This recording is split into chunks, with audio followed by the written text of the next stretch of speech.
60 degrees here in Jackson, Missouri right now. I'm checking beehives and just added insulation to the lid of this top bar hive that my brother built me about 15 years ago. It's sitting where it shouldn't be. It's under a huge shade tree, but the thing is thriving, so I'm gonna leave it alone.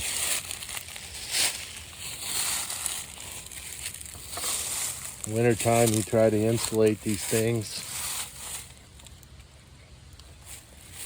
I'll show you some of the comb.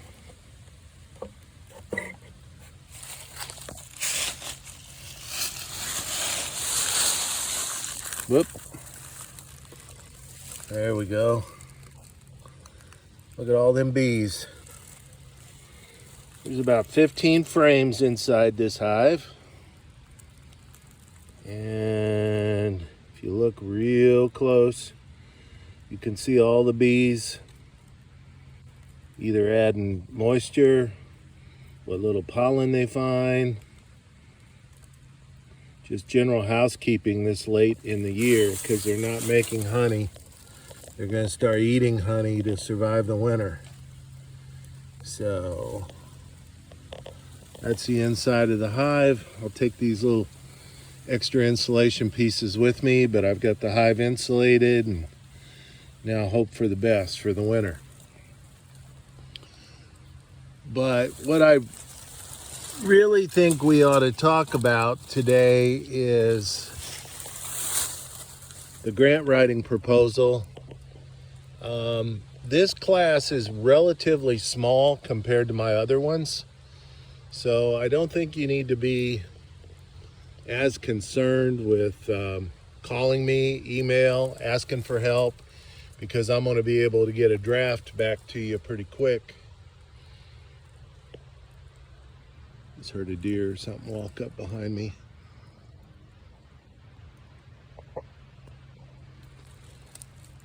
So get with me with a draft or any questions you have about the grant proposal. Let me tell you real quick, just kind of walk you through real quick. Let's say I was going to write a grant for kids on probation to learn about beekeeping. Well, very few of the government funders would probably do anything about that. I would have to say I'm writing a grant to reduce delinquency by taking kids after school out into the bee yard and teach them how to keep a beehive alive and how to market honey or market wax. And so it's a delinquency prevention project. It could be even a science project if I had additional equipment. Let's say I wrote the grant in additional equipment that would take pictures inside of the hive, capture temperature readings, and have them monitor that and make a database of that and discuss it with various biology classes at the college or even in the high school. Just have them make a project out of more intensive monitoring of a beehive. So how would I write that? Well, I'd write the problem statement. I would write, as usual, my social control theory that, I'm teaching kids about pro-social activities other than doing delinquent acts or not going to school or whatever. So I'm teaching pro-social behaviors. I would locate my program, say it's right here in Jackson, Missouri. I would say there's 33%, 34% free and reduced lunch. There's also a large group of students that are not engaged in the school environment. I would discuss the delinquency rate here, how many kids are actually getting in trouble with the law, and say that's going to be my population. So I've got my theory, I've got my geographic area, and I have my problem statement done in just a paragraph or two. So for goals and objectives, I'm gonna sit here till I start getting stung, because they're very curious that I'm out here amongst them right now, just sitting, not doing anything. So goals and objectives: goals to reduce crime, and also to increase school attendance, because I'd be picking these kids up from school, so they'd have to go to school to be part of the program. So I'd have to give them some incentives to make them interested in it. So I'd teach them how to produce honey, but also give them the honey, give them pizza parties, give them gift certificates for different places, teach them how to cook with honey. Boy, these bees are getting active, but I'm still good, no stings.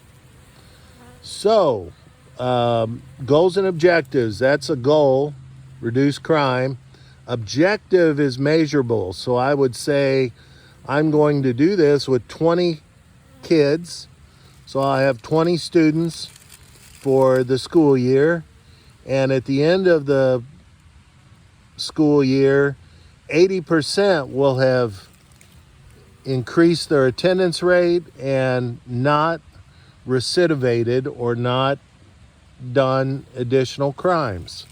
So I'm looking for an 80% success rate on this project. So that's my goals and objectives. So the methodology is more simple.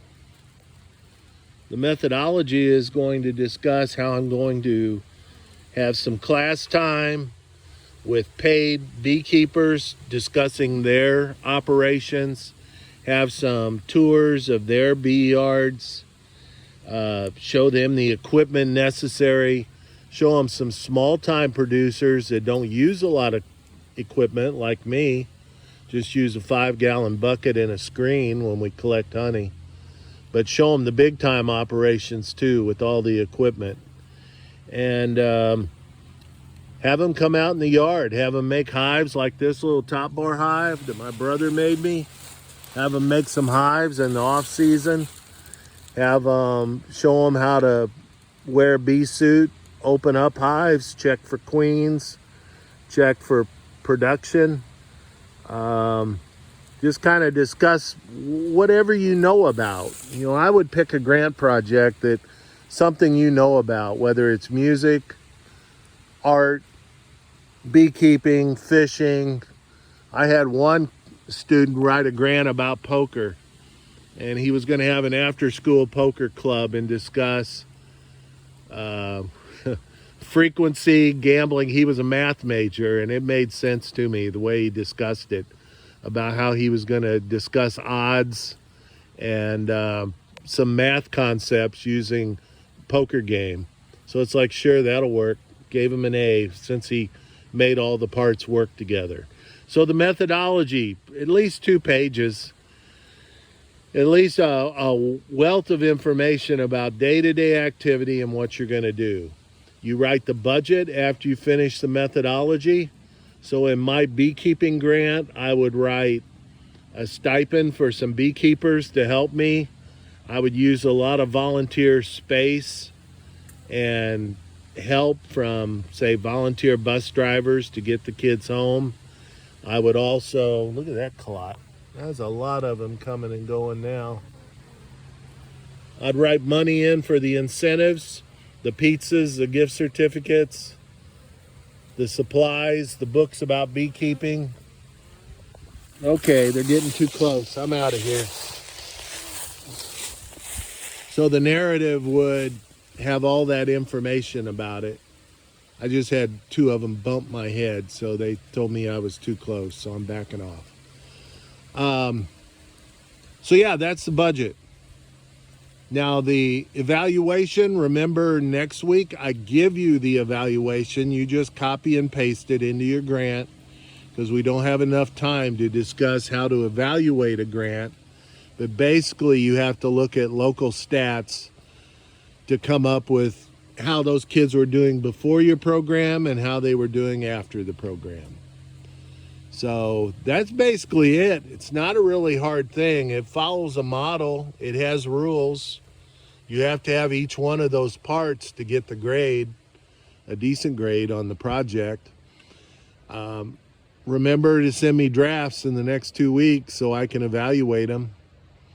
And basically that's about it. I think I'm gonna wrap it up, back off from this hive, let them continue doing whatever they're doing, and call it a day. Get with me if you need anything.